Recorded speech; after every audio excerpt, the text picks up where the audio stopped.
Hola, buenos días compañeros, mi nombre es Miriam Vianey García Delgado y yo les voy a hablar sobre el tema de corioamnionitis. Bueno, ¿qué es la corioamnionitis? Esta es una infección en el corion, el amnios y la placenta o una combinación de estas. Ahora les voy a hablar sobre su etiopatogenia. Esta es más que nada la manera en la cual se contrae la infección. Comúnmente es por vía ascendente, pero sin embargo existen diferentes vías en las cuales se puede permitir la entrada de microorganismos al líquido amniótico. La primera, la más común, es la vía ascendente, como ya les mencioné. Esta es a través de la migración de microorganismos patógenos de la vagina o el cérvix hacia el interior del líquido amniótico. La segunda es de origen en la cavidad peritoneal y esta igual es cuando microorganismos patógenos viajan hacia el interior o a través de las alfinges hasta llegar al líquido amniótico para producir la enfermedad. La tercera, la vía hematógena, pues como su nombre lo menciona, es a través de sangre. Esta se genera desde cualquier proceso infeccioso en el cuerpo de la madre hasta viajar al torrente sanguíneo para posteriormente llegar al cordón umbilical y ahí comenzar a generar la infección. Y el último es la vía latrogénica. Este es más que nada por procedimientos invasivos, como lo son la amniocentesis, la biopsia de vellosidades coriales, la cordocentesis y las fetoscopías. Y esto se debe a una mala higiene e esterilización durante el procedimiento. Bueno, ahora les voy a hablar sobre su clasificación. Esta se divide en tres tipos: la subclínica, la clínica y la histológica. La subclínica es cuando todavía no se presentan signos y síntomas, sin embargo, se detecta a través de exámenes diagnósticos en los cuales se analizan los criterios de glucosa, de tinción de Gram y de leucocitos. El segundo es el clínico. Este es cuando ya se presentan signos y síntomas, es cuando comienza a haber una hipertermia, taquicardia materna y fetal, un flujo vaginal maloliente y una irritabilidad uterina. Y el último, el histológico, este se divide en dos, es cuando la respuesta inflamatoria se presenta solamente en la placenta, o el número dos es cuando la inflamación afecta tanto las membranas y los vasos fetales y umbilicales, así como también la placenta. Por último, también les voy a abordar un poquito sobre sus factores de riesgo. Bueno, es más propenso a adquirirse en personas, mujeres embarazadas que hayan tenido una ruptura prematura de membrana, unos tactos vaginales frecuentes, pérdida del tapón mucoso mayor a 48 horas, coito preparto y un trabajo de parto prolongado. Dentro de sus datos significativos, el primero es fiebre mayor a 38 grados centígrados. Este más que nada está relacionado con el dominio 3 de eliminación. Clase 3, sistema integumentario. El segundo es la hipersensibilidad uterina. Este está relacionado con el dominio 12 de confort. Clase 1, confort físico. El tercero es taquicardia materna mayor a 100 latidos por minuto, el cual está relacionado con el dominio 4, actividad y reposo. Clase 4, respuestas cardiovasculares pulmonares. El número 4, la taquicardia fetal mayor a 160 latidos por minuto. De igual manera está relacionado con el dominio 4, actividad y reposo. Clase 4, respuestas cardiovasculares pulmonares. El quinto es el líquido amniótico fétido y purulento. Este está relacionado con el dominio 11, seguridad y protección. Clase 1, infección. Y por último, las secreciones vaginales con olor fétido y purulento.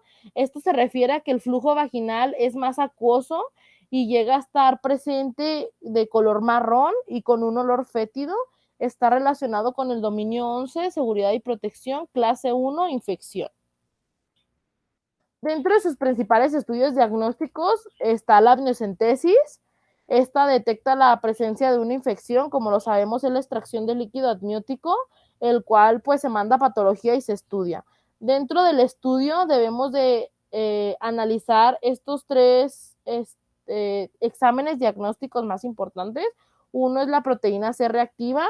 Este nos confirma la infección 2 o 3 días antes de la presencia de signos y síntomas, si en llegado caso se llega a ver aumentados sus niveles en el líquido amniótico. El segundo es la tinción de Gram. Bueno, se le aplica una tinción al líquido amniótico y se llegan a pintar si existe la presencia de bacterias y leucocitos. El tercero es la disminución de la glucosa en el líquido amniótico Bueno, esta nos determina la presencia de la infección a consecuencia del metabolismo bacteriano, así como de los neutrófilos. Y por último, los otros dos principales estudios, estos son físicos. Uno es el test basal no estresante. Este analiza la aparición de un patrón no reactivo que está asociado a una taquicardia fetal. Y el otro es la ecografía. Esta nos ayuda a determinar si existe una ausencia de movimientos respiratorios fetales o el tono fetal. Ahora, su tratamiento médico y farmacológico, pues, bueno, este se basa principalmente en la aplicación de antibióticos de amplio espectro y antipiréticos. Como una nota muy importante, debemos de saber que todas las pacientes que tengan sospecha o diagnóstico de corioamnionitis deben ser ingresadas a la hospitalización con la finalidad de tener un acceso venoso permeable para así poder administrar líquidos y los medicamentos necesarios. Además de lo más importante, prevenir de una sepsis. Posterior a esto, se debe de administrar antipiréticos, preferiblemente paracetamol antes del parto, además de los antibióticos que se les hayan recetado. Dentro de los principales esquemas de antibióticos más utilizados existe la ampicilina combinada con gentamicina, la clindamicina combinada con amikacina, la ceftriaxona combinada con metronidazol, la cefalocina combinada con gentamicina. Y otra nota muy importante es que si en dado caso, sí se puede, la verdad, sí se puede llegar a tener el producto por parto vaginal, aunque se presente una corioamnionitis. Y también, obviamente, preferentemente, se puede también realizar una cirugía quirúrgica, o sea, la cesárea. Pero si en todo caso se llega a tener cesárea, se recomienda administrar una dosis adicional de antibióticos para prevenirle una infección abdominal a la madre. Dentro de sus principales diagnósticos NANDA, bueno, existe el riesgo de shock. Este está relacionado con la hipertermia, con la infección, con el conocimiento inadecuado de las estrategias para el manejo de la infección y la presión arterial inestable. El segundo es el riesgo de contaminación. Este está relacionado con el embarazo y la exposición previa a los contaminantes. Y el tercero es la hipertermia. Esto está relacionado con la infección y está manifestado por una taquicardia y una piel caliente al tacto. Dentro de sus indicadores NOC, como primer resultado tenemos el control del riesgo del proceso infeccioso y este tiene dos indicadores. El primero es reconocer las conductas asociadas al riesgo de la infección y el segundo es identificar signos y síntomas de infección. El segundo resultado es la severidad de la infección y este tiene tres indicadores. El primero es el aumento de los leucocitos, el segundo es una hipersensibilidad y el tercero es una inestabilidad a la temperatura. Como tercer resultado NOC están los signos vitales y dentro de sus indicadores está la temperatura corporal y la frecuencia del pulso radial.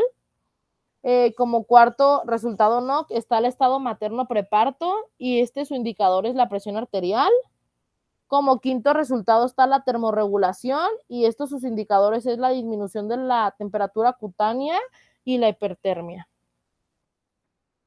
Dentro de sus intervenciones NIC, bueno, la primera es el control de las infecciones y sus actividades es administrar un tratamiento antibiótico cuando sea adecuado y ordenar al paciente que tome sus antibióticos según la prescripción. Como segunda intervención están los cuidados del embarazo de alto riesgo y bueno, su actividad es ayudar en los procedimientos de diagnóstico fetal, por ejemplo, la amniocentesis, las biopsias de vellosidades coriónicas, las muestras de sangre umbilical percutánea, los estudios de flujo sanguíneo mediante el Doppler. Como tercera intervención está el manejo de la medicación y bueno, sus actividades es la primera, determinar cuáles son los fármacos necesarios y administrarlos de acuerdo con la autorización para prescribirlos o el protocolo que se tenga. Como segundo está observar los efectos terapéuticos de la medicación en el paciente. Como tercero es enseñar al paciente cuándo se le debe de solicitar una atención médica. El cuarto, proporcionarle información acerca del uso de los medicamentos de venta libre y la influencia que pueden llegar a tener en su infección ya existente. Como otra intervención está la prevención del shock. Y bueno, sus actividades es comprobar el estado circulatorio, o sea, la presión arterial, el color y la temperatura de la piel, los ruidos cardíacos, con su frecuencia y ritmo cardíaco, la presencia y la calidad de los pulsos periféricos y el relleno capilar. Como segunda actividad está canalizar y mantener una vía intravenosa de gran calibre, según corresponda, y permeable. Iniciar la administración precoz de agentes antimicrobianos y monitorizar estrechamente la eficacia, si está indicado. Como otra intervención está la monitorización de los signos vitales. Bueno, como primera actividad, monitorizar la presión arterial, el pulso, la temperatura y el estado respiratorio según corresponda. Como otra actividad está monitorizar y registrar si existen signos y síntomas de hipotermia o hipertermia. Como otra actividad está monitorizar el ritmo y la frecuencia cardíaca. Como otra intervención, pues la regulación de la temperatura. Su primera actividad es comprobar la temperatura al menos cada 2 horas según corresponda. Y por último, administrar medicamentos antipiréticos si está indicado. Bueno, de mi parte sería todo. Muchas gracias por su atención. Aquí están mis referencias bibliográficas y que tengan un gran día.